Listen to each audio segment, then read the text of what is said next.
जैसे कि last episode में हमने जियान को देखा कि वो टूर्नामेंट में आ गया है और अब एल्डर्स बताते हैं कि रूल्स चेंज कर दिए गए हैं। जहां पहले टॉप 20 फाइनलिस्ट के बीच नॉकआउट मैचेस हुआ करते थे, अब इनके बीच एक साथ लड़ाई होगी और ये 20 के 20 लोग रिंग में आकर लड़ेंगे। ये सुनकर सभी हैरान हो जाते हैं और अब एक एक करके सभी टॉप 20 फाइनलिस्ट रिंग में आने लगते हैं। बाइशान की फैन फॉलोइंग सबसे ज्यादा थी और फिर तभी आउटर कोर्ट के वाइस प्रेसिडेंट की ग्रैंड डॉटर भी आती है। इसका नाम होजिया है और इसको भी सब काफी पसंद करते हैं। अब जियान और जी जूनियर भी वहाँ जाते हैं। एल्डर कहते हैं कि इस साल हम रोटेटिंग सिस्टम फॉलो नहीं करेंगे। अब ये ब्लडी और बहुत बड़ा गेम होने वाला है।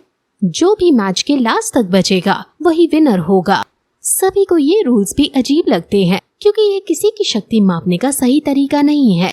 अब फिर एल्डर कहते हैं कि तुम लोग या तो आपस में ही टीम बना सकते हो या फिर इंडिविजुअली भी लड़ सकते हो, लेकिन तुम्हें रिंग छोड़कर नहीं जाना है। जियान और जी जूनियर एक साथ टीम बना लेते हैं।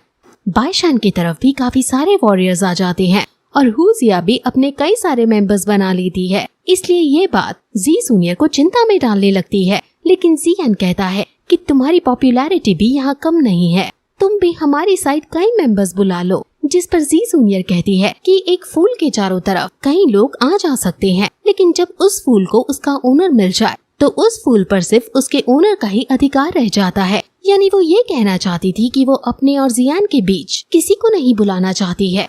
जियान खुश हो जाता है और वो दोनों अकेले ही टीम बनाकर लड़ने का डिसाइड करते हैं। जी जूनियर पूछती है कि हम अब फाइट कैसे करेंगे, जिस पर जियान कहता है कि पहले सिचुएशन को एनालाइज करेंगे एंड देन उसके अकॉर्डिंग वर्क करेंगे। अब फिर लड़ाई शुरू हो जाती है और हर दूसरा ग्रुप तीसरे ग्रुप को मारने की कोशिश करने लगता है। बाइशान और उसका ग्रुप काफी ज्यादा शक्तिशाली है। जियाहू का भी ग्रुप बहुत शक्तिशाली है और क्योंकि वो एक सुंदर लड़की है इसलिए उसके ग्रुप में सबसे ज्यादा मेंबर्स हैं।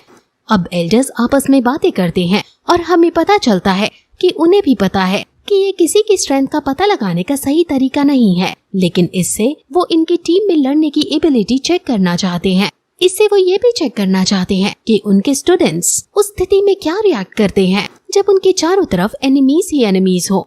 अब उन्हें न सिर्फ लड़ाई करनी है बल्कि अपने डर को काबू करके अपने फुल पोटेंशियल को दिखाना है। अभी कुछ ही समय इनकी लड़ाई में हुआ था, लेकिन अभी से ही बहुत सारे लोग एलिमिनेट हो चुके हैं। अब बाइशान की नजर और जियान की नजर एक दूसरे पर पड़ती है। बाइशान के मेंबर्स को जियान जी जूनियर के हवाले छोड़ देता है और खुद वो बाइशान से लड़ने के लिए आगे बढ़ता है। जी जूनियर उसके मेंबर्स से लड़ने लगती है और जियान अब बाइशान के पास जाकर उससे लड़ता है। बाइशान की फाइटिंग एट्रीब्यूट बहुत ज्यादा शक्तिशाली है और वो पहले ही अटैक में जियान को पीछे धकेलने में कामयाब हो जाता है। बाइशान जियान से कहता है कि तुम ये मत सोचना कि लूमो को हराने के बाद तुम यहाँ के 30 मार्का बन गए हो। अब उनमें कॉम्बैट फाइट होने लगती है और कॉम्बैट फाइट के अंदर हम जियान को भारी पड़ते हुए देखते हैं। उनकी कॉम्बैट फाइट ऐसे लग रही है मानो दो एल्डर्स अपने फुल पोटेंशियल में लड़ रहे हो। वहीं दूसरी तरफ जी जूनियर अपने आइकॉनिक स्टाइल में मेंबर्स को हरा रही है। अब बाइशान को गुस्सा आ जाता है और वो जियान से कहता है कि मैं तुम्हें सबके सामने मारकर तुम्हें लूजर साबित करूंगा और फिर ये साबित हो जाएगा कि तुम जी जूनियर के बिल्कुल काबिल नहीं हो। अब वो अपने लाइटनिंग एट्रीब्यूट को समन करता है और ये देखकर एल्डर्स भी हैरान हो जाते हैं क्योंकि वो डायरेक्टली अपग्रेड टेक्निक का यूज कर रहा है। इस टेक्निक का नाम shock of the explosion of thunder arc है। वो इस अटैक को सीधे जियान पर छोड़ देता है, लेकिन जियान भी अपनी तलवार से और अपनी फ्लेम से डिफेंस करने की कोशिश करता है और आसपास विस्फोट होने से धुआं ही धुआं हो जाता है, लेकिन जियान सही सलामत बच जाता है। ये देखकर बाइशान और बाकी सब हैरान हो जाते हैं।